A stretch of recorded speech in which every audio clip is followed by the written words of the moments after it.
अस्सलाम वालेकुम जी, क्या हाल है? कैसे हैं आप? सब ठीक ठाक हैं? तो आज जो हमारी नेक्स्ट वीडियो है वो M2 के जो टॉपिक्स रह गए थे उनके हवाले से है। तो मैं जल्दी जल्दी बताता हूँ, ज़्यादा लंबी वीडियो नहीं बनाता क्योंकि फर्स्ट में मैं बता चुका था कि आपने कैसे पढ़ना है। जो मैंने डिवाइड किए हुए टॉपिक वो मैंने जो है वो 80% और जो है ना वो 20% के लिहाज से टॉप डिवाइड किए हुए, ठीक है।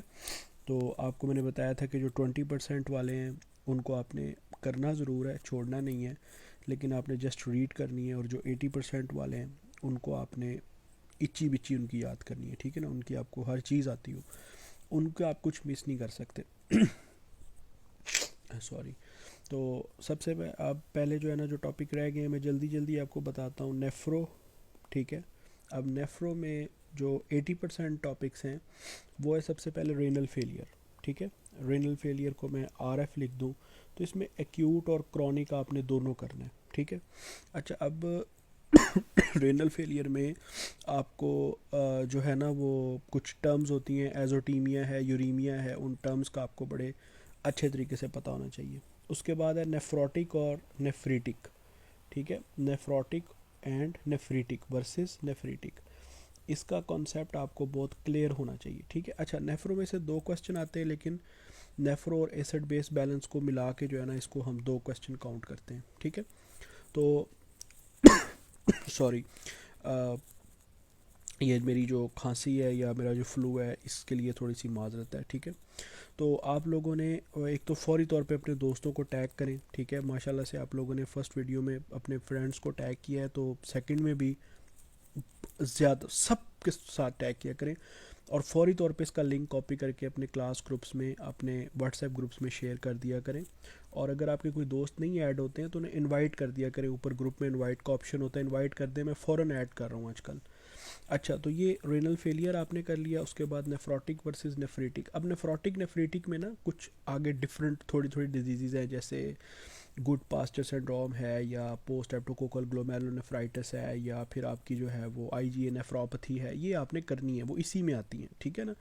तो छोटी छोटी इससे रिलेटेड डिजीज़ हैं जो आपने करनी है, ठीक है। उसके बाद आपने जो है ना वो हाइपोनेट्रीमिया करना है, ठीक है। ये मैं दोनों बता रहा हूँ, नेफ्रो और एसिड बेस बैलेंस और वो सारा। हाइपोनेट्रीमिया करना है, ठीक है। और आपको कलीमिया, पोटाशियम आपको आता हो, इसका हाइपो भी आता हो और हाइपर भी आता हो, दोनों आता हो। हाइपोक्लीमिया भी और हाइपरक्लीमिया भी। और ये हाइपो और हाइपर जो है ना वो आपके CVS के लिए भी इंपॉर्टेंट है, CVS में भी ये आता है, ठीक है। हाइपोनेट्रीमिया, हाइपो और हाइपरक्लीमिया। और उसके बाद एक और टॉपिक है इसका, acute tubular injury. Acute tubular injury, ये ट्यूबलर इंटरस्टिशियल नेफ्राइटिस के नाम से भी आपको ये टॉपिक मिल जाता है। और एक्यूट ट्यूबलर इंजरी आपने करनी है। उसके बाद है हाइपर कैल्सीमिया। अच्छा, हाइपर कैल्सीमिया आपको एंडो में भी मैंने आपको बताया था कि आप पैराथायरॉयड ग्लैंड के साथ इसे जो है ना वो एसोसिएट करके जो है ना वो देख सकते हैं कि पैराथायरॉयड ग्लैंड में भी ये आपका कवर हो जाएगा जो हाइपर कैल्सीमिया है। उसके बाद आपको मेटाबॉलिक एल्कलोसिस और मेटाबॉलिक एसिडोसिस, ठीक है, इन दोनों का कॉन्सेप्ट क्लियर होना चाहिए। ख़ास तौर पे इनकी आपको एग्जांपल्स पता होनी चाहिए, ठीक है ना। एग्जांपल्स आपको एग्जांपल्स भी ख़ास तौर पे आपको एनाइन गैप के हवाले से, एनाइन गैप का कॉन्सेप्ट इसके साथ बड़ा क्लियर होना चाहिए। मैं ना साथ साथ थोड़ा थोड़ा आपको बताता भी जा रहा हूँ कि इस टॉपिक में से भी आपने किस चीज़ पे फोकस करना है। तो मेटाबॉलिक एसिडोसिस और अल्कलोसिस का जो टॉपिक है उसमें आपको anion gap, high anion gap और एनाइन गैप के हवाले से आपका ना आपको एग्जांपल इसकी जो पता होनी चाहिए। तो ये इसके 80% आपके टॉपिक्स हैं, इसमें से दो सवाल आने आपको पता ही है नेफ्रो में से।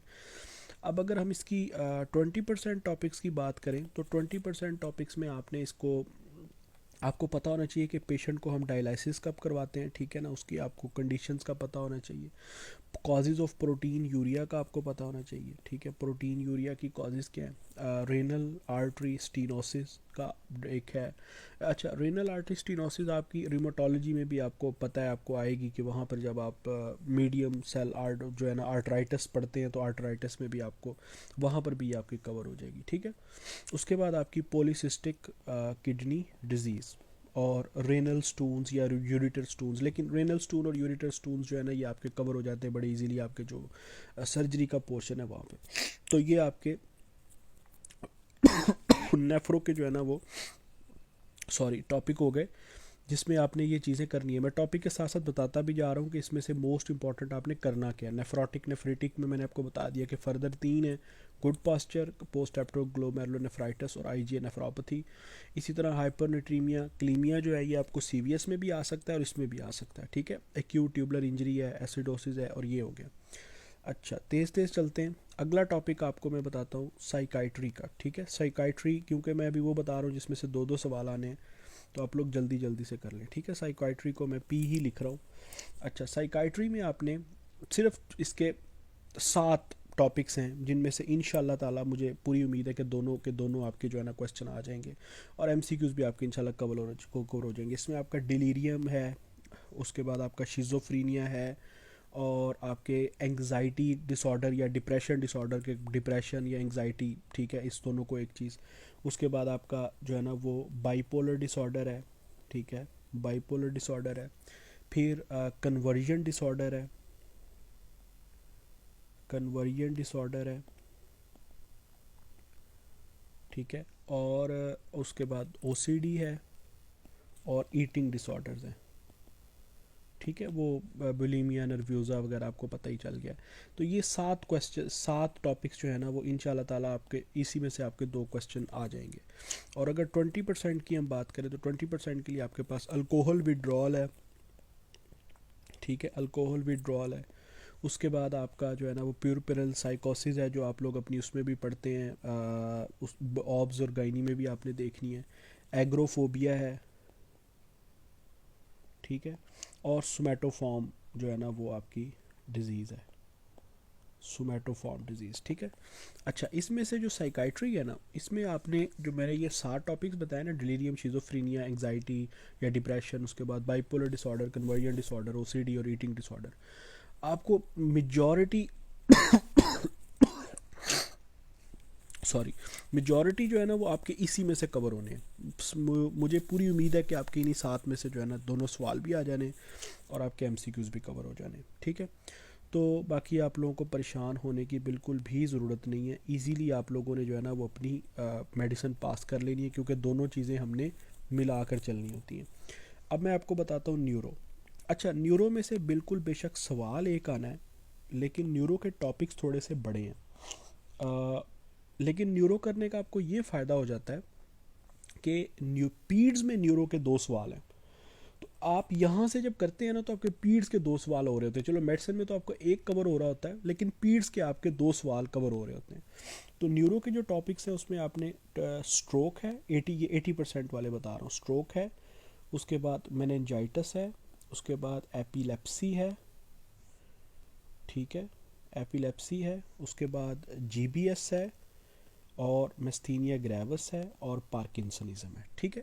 ये भी देखो कोई ज़्यादा नहीं है, 1 2 3 4 5 6 टॉपिक हैं सिर्फ जो कि आपके। और ये 6 करने का आपको फ़ायदा ये भी होगा बहुत बड़ा कि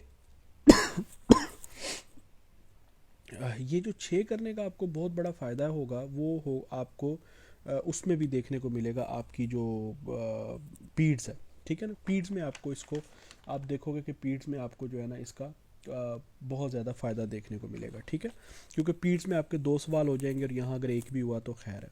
अच्छा अब 20% जो है ना वो इसके टॉपिक जो हैं जो जो आपने पढ़ने हैं वो कौन कौन से हैं, वो है कॉजेज़ ऑफ हेडेक, ठीक है। कॉजेज़ ऑफ हेडेक या माइग्रेन, हेडेक की कॉजेज़ या माइग्रेन की कॉजेज़ ये आपको पता होनी चाहिए। मल्टीपल स्क्लेरोसिस का टॉपिक आपको आता हो, एनसेफ्लाइटिस, वायरल एनसेफ्लाइटिस, ठीक है ना। ये मेनिंजाइटिस के साथ ही मिलता जुलता है लेकिन थोड़ा सा डिफरेंट होता है, वायरल एनसेफ्लाइटिस और अल्जाइमर। मुझे दुआ करें कि मैं कुछ ठीक हो जाऊँ तो मैं इंशाल्लाह आपको न्यूरो ये नेफ्रो 2-3 मैं पूरी कोशिश करूँगा कि डिस्कस करा दूँ। तो जिस तरह मैंने अपने सेशन वाले जो बच्चे थे उनको मैंने डिटेल में पॉइंट्स पर नोट करवाए थे, चीज़ें मैंने समझाई थी, बताई थी। कम से कम मैं डायग्नोस्टिक पॉइंट्स में आप लोगों के साथ लाजमी शेयर करूँ जो मैं जिस तरह मैंने र्यूमा और जो है ना वो रेस्पो के किए, ठीक है। तो ये आपकी न्यूरो होगी। 6 टॉपिक मेन है और 1 2 3 4 टॉपिक जो है ना वो आपके 20% पे। ये न्यूरो मुझे पता है थोड़ी लेंथी है, ठीक है, थोड़ी कंफ्यूजिंग है, लेकिन ये कि न्यूरो कवर करने से आपके इजीली जो है ना वो दो सवाल आपके पीड्स भी कवर कर लेते हैं। तो न्यूरो पीड्स की और मेडिसिन में कोई ख़ास फ़र्क नहीं है, ठीक है। पीड्स में एक और है, वो आपको सेरिब्रल मलेरिया इसके साथ करना पड़ता है, जो कि आपको एडल्ट्स में इतना कॉमन नहीं है, तो आपको नहीं करना पड़ता, ठीक है। अच्छा जी, उसके बाद हम आखिरी दो टॉपिक्स हमारे रह गए, फटाफट मैं आपको उसके टॉपिक्स बताता हूँ और हम काम ख़त्म करते हैं। ब्लड, ठीक है। ब्लड, ब्लड में से आपने क्या क्या करना है। ब्लड में से आपको बहुत बहुत इंपॉर्टेंट है ब्लड। अब ब्लड का भी यही है, ब्लड आराम से इजीली आप जो यहाँ से करो इसका करोगे ना, वो आपका ऑटोमेटिकली पीड्स का भी कवर हो जाएगा। लेकिन ब्लड के टॉपिक थोड़े ज़्यादा हैं, ठीक है। आयरन डेफिशिएंसी एनीमिया है, ठीक है, इसके 80% वाले भी बता रहा हूँ। ईडियोपैथिक थ्रम्बोसाइटोपेनिक परपरा है। उसके बाद आपका एएलएल और एएमएल है, एएलएल वर्सेस एएमएल है। उसके बाद थैलेसीमिया है, थ्रम्बोसाइटोपिनिया है, थ्रम्बोसाइटोपिनिया है, मेगैलोब्लास्टिक एनीमिया है और हीमोफीलिया, ठीक है। मुझे पता है इसके टॉपिक थोड़े से ज़्यादा हैं, ठीक है, लेकिन ये कि ये आपका 80% जो है ना वो कवर करते हैं और इसी में से आपका सारा कवर हो जाएगा। लेकिन अगर हम 20% की बात करें, और ये आपका पीड्स भी ऑटोमेटिकली कवर करेगी, ठीक है। 20% की बात करें तो ये डीवीटी है इसमें। अब डीवीटी आपको पता है सर्जरी में भी आ सकता है, गाइनी ऑब्स में भी आ सकता है और आपका पीड्स में भी आ सकता है, इधर भी आ सकता है। ए प्लास्टिक एनीमिया है, मल्टीपल मायोलीमा है, हॉजकिन वर्सेस नॉन हॉजकिन है, हॉजकिन वर्सेस नॉन हॉजकिन है, और सिकल सेल एनीमिया है, ठीक है। ये आपके 20% टॉपिक है। ब्लड के टॉपिक थोड़े ज़्यादा है, मुझे पता है अभी तक मैंने जितने बताए हैं उसमें ब्लड के टॉपिक सबसे ज़्यादा हैं, लेकिन क्या करूँ, मजबूरी है, मैं छोड़ नहीं सकता आपको मैं, क्योंकि ये सिलेक्टेड है, ठीक है, तो मैं ये इसको छोड़ नहीं सकता। लेकिन ये करने से मैंने आपको बताया ना कि आपके मल्टीपल जगहों पे आपको हेल्प करेंगे, आपकी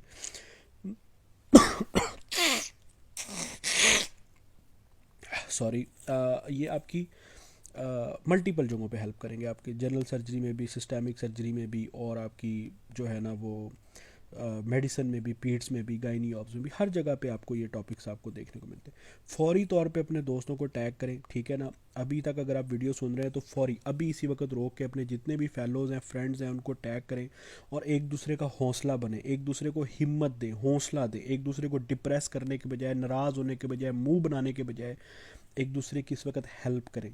हर किसी को इस वक्त जो है ना वो एक सहारे की ज़रूरत है, एक दूसरे का सहारा बने, ना कि एक दूसरे का सहारा खींचे। तो आखिरी टॉपिक हमारा रह गया जो कि है स्किन, ठीक है। स्किन बड़ा छोटा सा टॉपिक है, अगर कुछ ना भी हो रहा तो सिर्फ पास्ट कर लो तो इनफ है, ठीक है। मैं अभी ये नहीं कहता कि मैं उन टॉपिक्स के नाम नहीं लेना चाहता कि मैं कहूँ कि ये कर लो तो पास्ट कर लो इनके सिर्फ तो आपको काम चल जाएगा, नहीं नहीं, बिल्कुल भी पढ़ो, सारा पढ़ो, ठीक है। बाद में फिर मुझे आप कह रहे होते हो कि आपने बताया था, जो भाई आपका दिल करता है आप वही करें। ये भी मैं आपको मोस्ट इम्पॉर्टेंट बता रहा हूँ, ठीक है। ये मैंने आपको वीडियो के पहले ही बताया था कि इसका मतलब ये नहीं कि सारे यही करके बैठ जाओ, अपनी तैयारी पूरी करो, उसके बाद देख लेना यार, अगर आपका दिल करे, अगर इसमें से आपको कुछ ना, ये ऐसा ना हो कि आपको कुछ ना आता हो, ठीक है। तो स्किन के 80% टॉपिक की बात करें तो सिर्फ 6 टॉपिक्स हैं जो कि इंशाल्लाह ताला इसी में से आपका क्वेश्चन ईजिली आ जाना है। आपका पहला टॉपिक है सोरियोसिस है, सोरियासिस है, उसके बाद स्कैबीज़ हैं, तीसरा टॉपिक आपका एक्जीमा है, चौथा टॉपिक आपका टैन है, टॉक्सिक एपिडर्मल नेक्रोलाइसिस टैन है, पांचवा टॉपिक आपकी एक्नी है, और छठा टॉपिक आपका एरेथीमा नोडियोजम है। ये 6 टॉपिक है, इंशाल्लाह ताला इन्हीं में से आपका जो है ना वो एमसीक्यूज और एससीक्यूज कवर हो जाएंगे। लेकिन 20% जो है वो भी बताना बड़ा ज़रूरी है यहाँ पे कि जो 20% टॉपिक्स हैं वो कौन कौन से हैं। तो उसमें आपका बुल्लस पम्फिगॉइड है, एरेथीमा मल्टीफॉर्म है, और आपको फंगल और बैक्टीरियल इन्फेक्शंस की ट्रीटमेंट आती हो, ठीक है ना, कोई भी फंगल या बैक्टीरियल आपको आ जाए तो अपने ट्रीटमेंट, यार कुछ भी ना आता तो लिख देना टॉपिकल एंटी फंगल, ठीक है, टॉपिकल एंटी बैक्टीरियल, उसके बाद सिस्टेमिक एंटीबायोटिक्स, कुछ ना कुछ लिख देना। ये तो आपको पता है कि जर्नल है, आप जर्नल लिख सकते हो, लेकिन मैं फिर भी बता रहा हूँ कि आपको इसको पता होना चाहिए। पायोडर्मा गैंग्रेनोजम, ये आपके 20% टॉपिक है, सिर्फ ये। तो पहले तो